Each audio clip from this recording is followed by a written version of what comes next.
ရှင်အမကတော့ဒီနေ့မှာအခြေခံတန်ရှည်ထုံးနည်းလေးကိုထုတ်ပြပေးမှာဖြစ်ပါတယ်အမသုံးလာတဲ့အစိုက်ကတော့ 2.5 mm ဖြစ်ပါတယ် Micro.5 ply နဲ့ထုတ်ပြမှာဖြစ်ပါတယ်အရင်ဆုံးတန်ရှည်လေးထုတ်ပြဖို့အတွက် slip knot လေးအရင်လုပ်မယ်နော် slip knot လေးလုပ်တော့နော်အကိုဒီခွင်းထဲကိုထည့်ပြီးတော့ခြေလေးဆွဲထုတ်လိုက် slip knot လေးရပြီနော်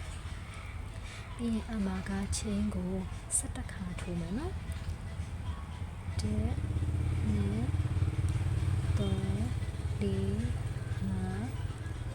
4 5 6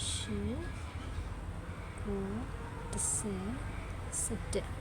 ချင်း17ခါထိုးပြီးလို့ရှိရင်လေတိုင်ရှိတစ်ချက်ကလေဒီချင်း3ချက်နဲ့ညီရပေါ့နော်ချင်း3ချက်နဲ့ညီရအတွက်ကြောင့်တိုင်ရှိထိုးလို့ရှိရင်4ပေါင်းမြောက်ကနေစထိုးရမယ်နော်ဒီမှာ1 2 3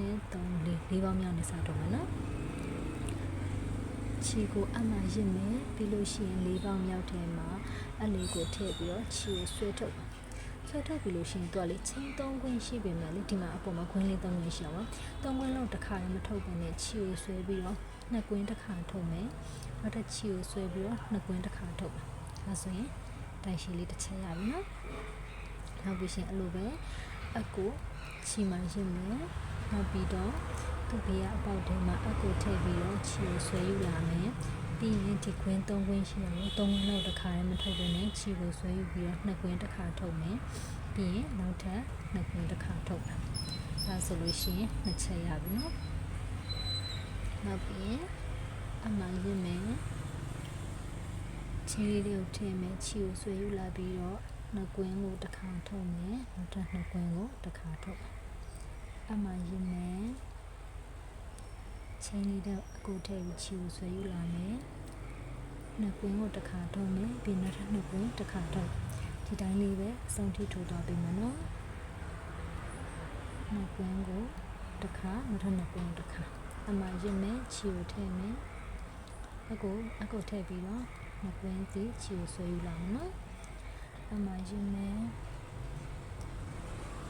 2ကွင်းတစ်ခါထုတ်မယ်ပြီးနောက်ထပ်2ကွင်းတစ်ခါထုတ်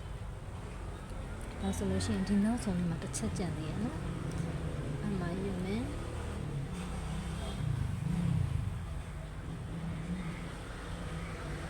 2ကွင်းတစ်ခါထုတ်မယ်နောက်ထပ်2ကွင်းတစ်ခါထုတ်ဒါဆိုရင်တိုင်ရှည်လေးဘယ်နှတိုင်ရလဲဆိုတော့1 2 3 4 5 6 8တိုင်ရအမကချင်း17ခါထိုးရတဲ့အတွက်ကြောင့်တိုင်ရှည်လေး8တိုင်ရမယ်နော်နောက်တစ်တိုင်ထပ်တက်လို့ရှိရင်တော့ချင်းကို3ခါထိုးမှာနော်တစ်ခါ2ခါ3ခါထိုးပြီးဒီဘက်လှည့်ပြီးတော့လေဒီမှာဒီအတန်းလေးနဲ့ဒီပေါက်လေးတွေကိုခြေကိုထည့်ပြီးတော့ရှေ့ကထုတ်ပြခဲ့တဲ့အတိုင်း2ကွင်းကိုတစ်ခါထုတ်ပြီးနောက်ထပ်2ကွင်းကိုတစ်ခါထုတ်အမှန်ရင်းမယ်ခြေကိုဆွဲယူမယ်2ကွင်းတစ်ခါထုတ်မယ်နောက်ထပ်2ကွင်းတစ်ခါထုတ်အမှန်ရင်းမယ်အကိုထဲခြေကိုဆွဲယူ2ကွင်းတစ်ခါထုတ်နောက်ထပ်2ကွင်းတစ်ခါထုတ်အမှန်ရင်းမယ်ခြေကို2ကွင်းတစ်ခါထုတ်2ကွင်းတစ်ခါထုတ်ဒီတိုင်းလေးပဲအဆုံးထိထိုးရပြီနော်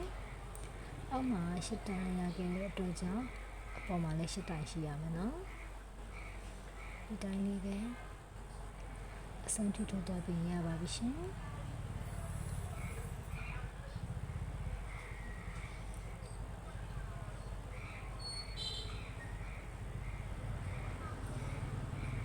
အဆုံးမှာအတိုင်းချက်ရည်ပြင်ကြည့်ရမယ်1 2 3 4 5 6 8ချက်ဆိုလို့ရှိရင်ရပါပြီအလုံးစုံပြကြပါစေရှင်နောက်ဗီဒီယိုလေးမှာလည်းပြန်လည်ဆုံတွေ့ကြမယ်နော်ဆုံတွေ့ကြည့်ရှုပေးလို့အားလုံးကျေးဇူးများတင်ပါတယ်